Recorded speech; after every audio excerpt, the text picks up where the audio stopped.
O Bolsonaro não entende nada de assunto nenhum. Ele passou a vida dele toda se aprofundando na ignorância. Então ele não entende nada de meio ambiente, não entende nada de agricultura, não entende nada de infraestrutura, de habitação, não entende nada de nada. Porque ele nunca precisou também. A ignorância dele bastava para ele ter, com meia dúzia de frases, sucesso eleitoral, seguidas vezes. Então, para que ele ia estudar? Ele tinha ali o nicho dele, que sempre votava nele, ele repetia as mesmas coisas, defendendo o próprio esse nicho, né? É uma figura que ficou tão nas profundezas da ignorância que você não pode esperar nada de produtivo dele. Então, guardadas as devidas proporções, a mesma coisa com Trump. São pessoas com níveis de ignorância, de falta de sensibilidade, de falta de visão, falta de tudo, que alçadas ao poder, e alçadas não pelas suas qualidades, né? Incrível isso, alçado porque tem uma série de defeitos, mas que serviram como base de impulsionamento, foram catapultadas por grandes grupos de interesse. O Trump só é presidente que teve grupos de interesses muito grandes que o apoiaram. E o Bolsonaro também só foi eleito porque, embora tenha conseguido penetrar em vários estratos sociais muito segmentados, né, é aquilo que eu estava falando há pouco, né? Bolsonaro gravava vídeo para o pessoal de fisiculturismo, para taxista, para sapateiro, para dona de casa. Cada comunicação feita especificamente, né? Exatamente, porque esse foi um método que foi desenvolvido pelo Steve Bannon, que foi o cara que, quando ele teve lá Cambridge Analytics, né, ele conseguiu catapultar tanto a campanha de Trump como a questão do Brexit lá na Inglaterra, fazendo propagandas direcionadas, explorando os medos e as ignorâncias de cada segmento. Então, no grupo dos religiosos lá, ele chegava, pumba, dizia, olha, adversário é contra o aborto, não sei o quê, e só aquilo, mandando aquilo. O Bolsonaro fez isso, ele é para grupo de motoqueiro e tal, que é uma coisa que, igreja, o Bolsonaro é todo tipo de igreja, ele é sinagoga, ele é igreja evangélica e tudo, né? Só não foi terreiro de macumba, mas o resto ele foi. Que é uma coisa assim que a gente ressente muito do Lula não fazer. O Lula, ele poderia e deveria, né, buscar mais aproximação com os grupos fora dos grupos tradicionais progressistas. A gente viu o Lula agora no Congresso da UNE, né? Mas seria muito legal, por exemplo, o Lula ir numa marcha para Jesus. Por que não? Você acha que ele seria bem recebido lá? Se os pastores preparassem o terreno, é um lance que tem que ir, tem que saber ir também, né? Agora, se não fosse o caso de ir, teria que ter mensagens cotidianas a esse segmento social, porque a gente vai ignorar que o Brasil tem 30% de evangélico? Não dá, né? É quase um terço da população brasileira. Não vamos ter nenhum tipo de mensagem. Nós vamos deixar com que essas pessoas permaneçam intoxicadas com as mentiras que receberam ao longo das últimas décadas. Então, tem que haver uma aproximação. Só que a aproximação, inclusive, que a gente vê no governo Lula, ela é feita através de pessoas, de religiosos, sem grande expressão na massa entre os evangélicos, né? Então, já que não dá para conversar, por exemplo, é difícil o Lula conversar com Malafaia, né? Mas se dependesse do Lula, o Lula conversaria, porque ele conversa com todo mundo, né? Mas é difícil o Malafaia conversar, o Edir Macedo, enfim, o Valdemiro Santiago. Bom, já que não dá para conversar com essas lideranças, o negócio é ter algum tipo de comunicação que não passe por essas lideranças, que é uma comunicação que atinja valores desses segmentos, para mostrar que ele não é bicho-papão, que ele não é comunista, e que ele não vai mexer com as crianças, e que não vai fazer o filho do cidadão virar gay, e que não vai destruir família, que não vai atacar Deus. Porque se não for feita uma contra-ofensiva comunicacional para todos os segmentos, porque existe também na esquerda, né, de uma maneira geral, não, os caras são evangélicos, não dá para conversar. Mas tem que conversar, cara, tem que... E se tem uma pessoa que não tem problema em conversar, é o Lula. O Lula Sim. Conversa com... Eu tenho certeza absoluta, se o Lula se encontrasse com o Trump em outras circunstâncias, O Lula ia pegar no braço do Trump, ia dar um sorriso, e não sei o quê, ia fazer um gracejo assim, ia quebrar um pouco o clima, né? Ele faz isso sempre com todo mundo, ele quebra protocolos, né? Então, manter distância de determinados segmentos no Brasil é um erro. E isso tem que ser consertado. Eu tive várias vezes lá com o pessoal da SECOM sugerindo para pegar a TV Brasil, que está absolutamente esquecida, é uma grande ferramenta, ali dava para fazer algumas programações voltadas a esse segmento. Programações musicais, inclusive, por que não? Né? Sem fazer proselitismo religioso, sem fazer nada. Simplesmente abrindo uma comunicação através da arte, através da música, com esses grupos. Convidar grupos para cantarem, fazer um festival. Aliás, no México agora está tendo um festival de música, né? Negócio impressionante. Esse é um festival lá, um negócio impressionante. Vão ter 4.000 apresentações, negócio de doido. E o que mostra que eles, lá no México, eles estão antenados com essas coisas. Eles conseguiram pegar grupos que foram sequestrados pela direita e começaram a buscar aproximação com esses grupos, trazendo esses grupos para aquilo que eles chamam de humanismo mexicano, né?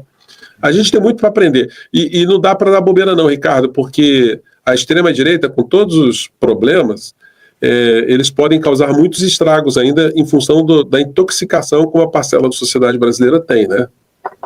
Tem uma união e um pertencimento entre eles que é o que dificulta a gente conseguir atuar também, né? Se aproximar deles, porque isso é o que falta um pouco, acho que na esquerda também. Tem uma certa arrogância que não permite que a gente se aproxime dessas pessoas. De cara, elas já não nos querem ouvir porque todo mundo é fascista, todo mundo é machista, todo mundo é homofóbico. Tem gente que não sabe nem o significado dessas expressões e a gente está usando isso para atribuir a essas pessoas. E aí dificulta o diálogo, né? Não consegue chegar perto.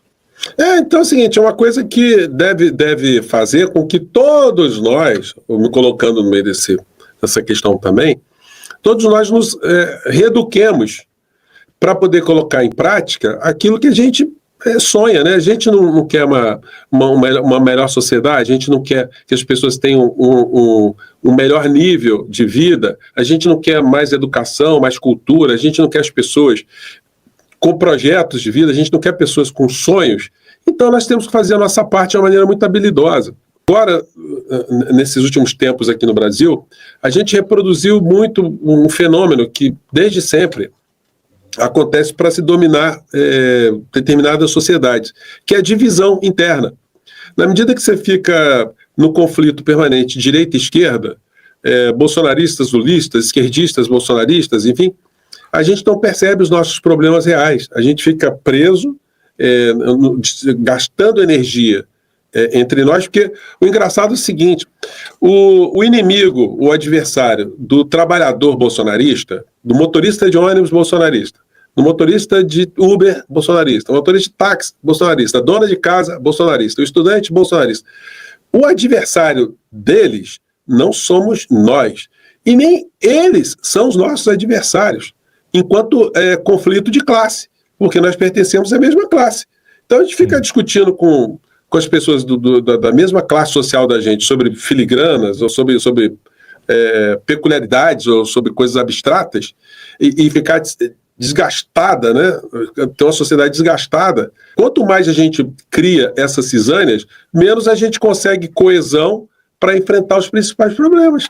Por que essa questão agora do Trump aqui no Brasil pode ser uma oportunidade gigantesca para o Lula e para a esquerda?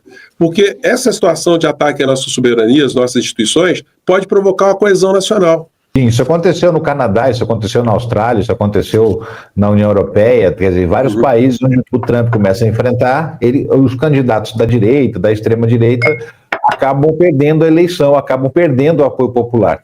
No caso do Canadá e no caso da Austrália mesmo, eles estavam inclusive liderando, né? A direita liderava as pesquisas, ia ganhar a eleição e levou uma virada em razão das ações do Trump, que gerou um sentimento de união nacional. O senhor acha que isso está acontecendo já no Brasil? A gente já está vendo isso acontecer? Não, ainda não, porque dificilmente, diante do estágio que nós chegamos, nós vamos ter uma coesão nacional, tipo Copa do Mundo você tem coesão nacional, mas é uma coisa lúdica, né? Por quê? Porque tem pessoas que tiveram um processo de lavagem cerebral tão... Cortou seu microfone aí, professor. Opa, Do nada, assim, ficou engraçado. silencioso. Então é com você aí, né, não? Vê se é com você aí. Continua silencioso seu microfone. Engraçado, deixa eu ver. Eu acho que é com você aí. No meio da frase, vai falando aí, porque por enquanto não está entrando som aqui, não. Eu acho que é com você aí. Aqui tá legal. É aí o problema? Não, aqui tá legal. Aqui o senhor está ouvindo bem, né? Não, aqui simplesmente cortou seu áudio. Vamos ver aqui se... Não tem nenhuma solução aqui, porque estava falando e eu não sei, eu mexi em nada, de repente cortou. Tá, e eu posso sair e voltar. O senhor quer sair e voltar? Tá bom. Vou tentar, o professor vai sair rapidinho e voltar, ele vai voltar. O mesmo link, tá, professor? O senhor pode clicar e entrar, que vai voltar para a sala aqui. Tá? Acontece, enfim. A gente está falando justamente sobre Donald Trump, sobre as dificuldades que a gente vai enfrentar daqui para frente. Eu tenho uma visão que eu queria aproveitar para falar sobre isso enquanto o professor está se organizando ali para tentar voltar com som.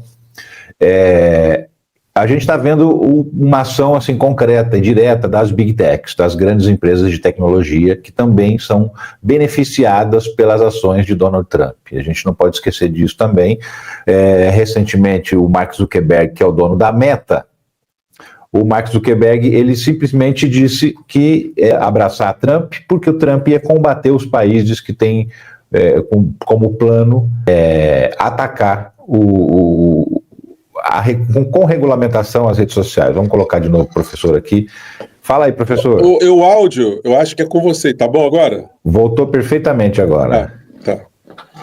Então o senhor estava desenvolvendo um raciocínio, quer continuar daí ou a gente pega um outro rapaz, ponto? Você que me dá o raciocínio, rapaz. Já perdi o que eu estava falando.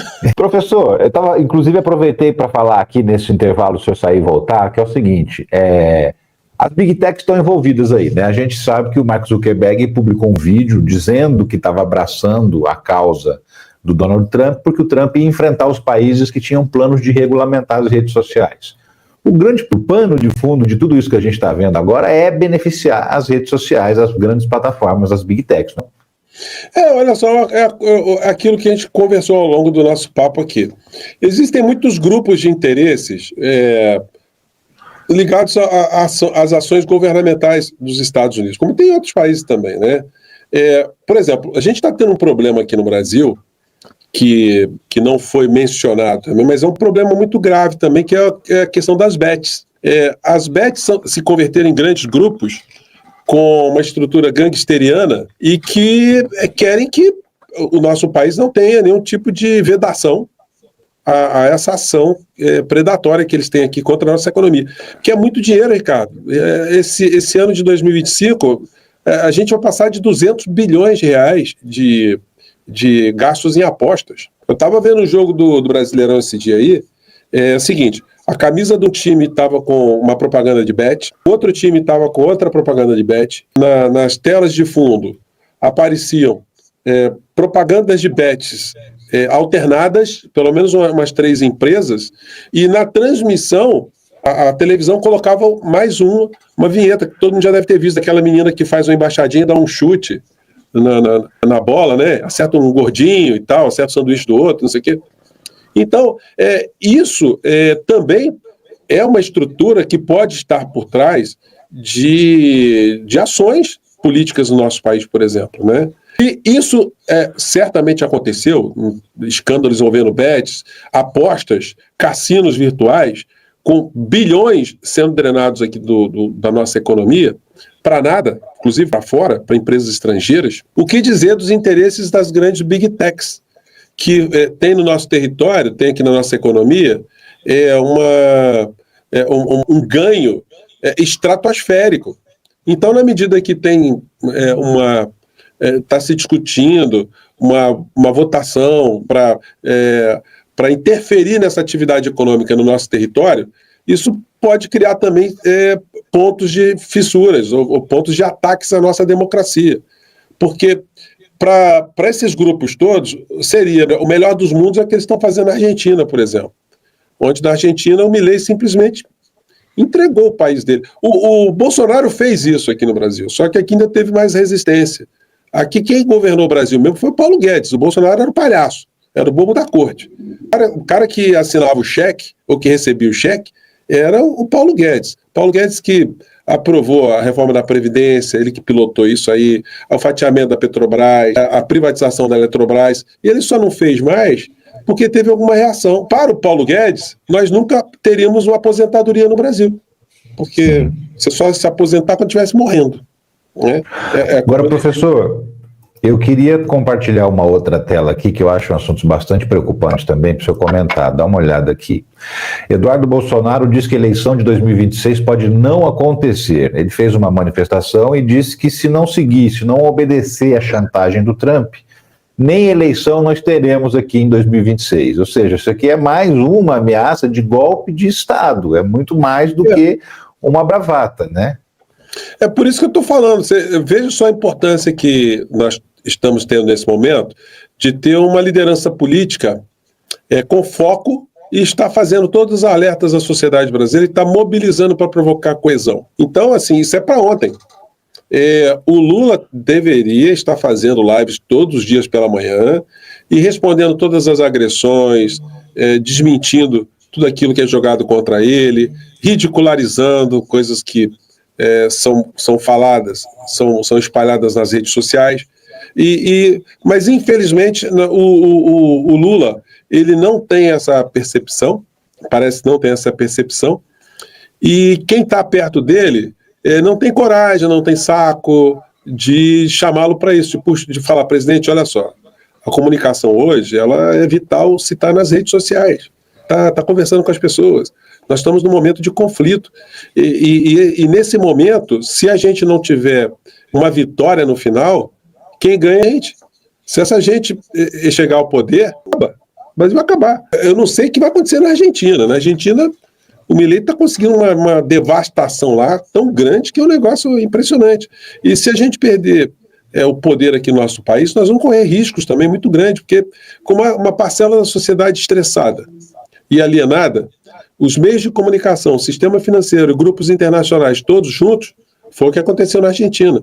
Eles vão passar o cerol. Então, a questão da comunicação politizadora e para provocar uma coesão, um esclarecimento, ela é para ontem. O Lula tem que começar a falar com maior rapidez. Né? Agora, é incrível, Ricardo, é que a gente que está aqui na internet, nós estamos vendo isso na nossa cara, no cotidiano, e o pessoal de comunicação do governo. E não é por falta de aviso, né? Nós estivemos lá, mas enfim, fomos tratados no final da história como bobos, né? Porque a gente foi lá, ficamos conversando, deu um monte de sugestão, fizemos uma série de alertas e tal, e nada. Aí a gente vê o Lula em rede nacional com uma peça publicitária totalmente imprópria para o tipo de momento que a gente está vendo, né? Agora, eu estou carcando a porrada também. Estou colocando no Twitter, já coloquei 3 postagens lá, metendo a lenha na Secom para ver. Eles nem estão falando mais comigo, né? Pararam de falar comigo, porque estão talvez estejam se sentindo muito desconfortáveis. E tem um problema que a gente tem que falar, né? É gente que está grudada na estrutura de Estado, está garantindo um salário todo mês e acha que vai ficar a vida toda ali, ganhando um saláriozinho ali. Ou se não estiver ganhando salário, vão terminando o governo, vão para uma agência de publicidade, vão para alguma coisa assim. Enfim, isso é um problema sério. Porque, inclusive, a falta de cobrança faz com que haja essa letargia, né? A falta de não por nossa parte, nós cobramos. Agora, você tem, por exemplo, o PT, que é o partido do presidente da República, porque não tem inserção nenhuma na política comunicacional. Não consegue arrastar o presidente da República. Eu fico impressionado, um negócio assim, o presidente foi para o Congresso da UNE. O presidente foi para o Congresso da UNE, é um congresso muito sensível. Então, quer dizer, o que se vai falar nesse congresso tem que ser bem pensado, enfim, porque tem repercussão, né? Então, quer dizer, o presidente vai para uma situação dessa e não vai para as outras que não tem bola dividida, que poderia estar jogando muito mais informação. Então tem um erro de compreensão muito grande na comunicação. Isso prejudica o país, porque prejudica o governo, prejudica o esclarecimento da sociedade e prejudica a nossa luta, porque a gente fica quase que cada um por si, fazendo a contenção de guerrilha. eu gravando um vídeo defendendo, atacando ou rebatendo coisas que o Nicolas Ferreira fala contra o governo, mentiras que o Gustavo Gaia fala contra o Lula, contra a Janja. Pô, a gente gasta uma energia danada, de forma reativa, porque o governo não consegue pautar a sociedade. Então, eu acho... A Kika dizendo que o senhor tem que ser o ministro das comunicações, está vendo aí na tela? Não, isso aí eu acredito que seja... Isso aí nem em sonho de Júlio Verne isso aconteceria, porque o governo também tem uma questão complicada, que existem muitos interesses, né? Legítimos, interesses ilegítimos, mas isso todo governo tem. E ninguém chega à posição de ministro sem nenhum tipo de interlocução, nenhum tipo de... É muito raro, assim, uma pessoa que é de uma área, acontece, tá? E ser alçada a uma posição dentro do governo, né? Mas, infelizmente, nós vamos ter que continuar aqui na janela mesmo, mandando sapato. E por que eu faço isso? Às vezes até com desgaste pessoal, né? Desgaste lá com o pessoal do governo, o pessoal da SECOM, enfim, desgaste com uma parte da audiência do Portal do José e tal, mas é porque eu acho que isso é uma obrigação patriótica minha. Eu não posso simplesmente me acomodar. O cara da SECOM vai ficar magoado. Dane-se ele. Pegue o boné e vai embora. Eu falava isso pro Pimenta, lá para a turma do Pimenta, que não conseguimos arrastar o Lula, trazer o Lula não quer. Então eu falava, então vocês peguem o boné e vão embora. Chega o presidente da República, presidente, olha só, nós precisamos que o senhor venha para a comunicação. Não vou para a comunicação, não gosto. Então, presidente, olha aqui meu boné, o Brasil é dos brasileiros, estou indo embora. Se é para ficar aqui e não ajudar a transformar a realidade, então eu vou ser cúmplice de um naufrágio. Eu vou estar aqui dentro do Titanic, vendo que o Titanic vai bater no iceberg. Estou tentando avisar o senhor, e o senhor quer manter o Titanic na direção do iceberg? Então eu vou pegar o barquinho aqui e vou embora. Então, se o Sidônio... Porque olha só que coisa, Ricardo. O Lula vai ter uma melhoria de aprovação, com certeza. Isso já começou a ser sentido por conta das posições dele, mas isso não se deve em nada ao trabalho da SECOM. A SECOM não tem nada a ver com isso, porque é a conjuntura política e a própria aparição do presidente da República que estão fazendo com que haja uma percepção da sociedade de quem está do lado de quê. Porque se depender deles, vão fazer aquelas peças publicitárias. O Lula vai fazer um outro pronunciamento. Vocês imaginam Winston Churchill falando para o povo dele e tocando musiquinha no fundo? Ele falando um momento grave, e aí vem musiquinha de fundo, aparece uma pessoa sorridente, aí aparece outro colhendo uma coisa na horta, aí aparece um outro trabalhando e tal. Não é isso, gente. Nós estamos com um momento agora em que o Brasil está sob ataque. A nossa soberania, a nossa unidade nacional, o nosso território, o nosso futuro. Então, não se responde a esse tipo de situação grave sem a gravidade que a coisa necessita. Nem sempre o marketing resolve as coisas. O que resolve é o olho no olho. Isso aí o Lula é craque. Seria muito melhor o Lula fazer como os videozinhos do Nicolas Ferreira. Fundo preto, o Lula ali, pá, olho no olho e mandando o papo. Do tipo, gente... É muito mais efeito, com certeza. Está acontecendo. Já pela estética, que queria chamar a atenção?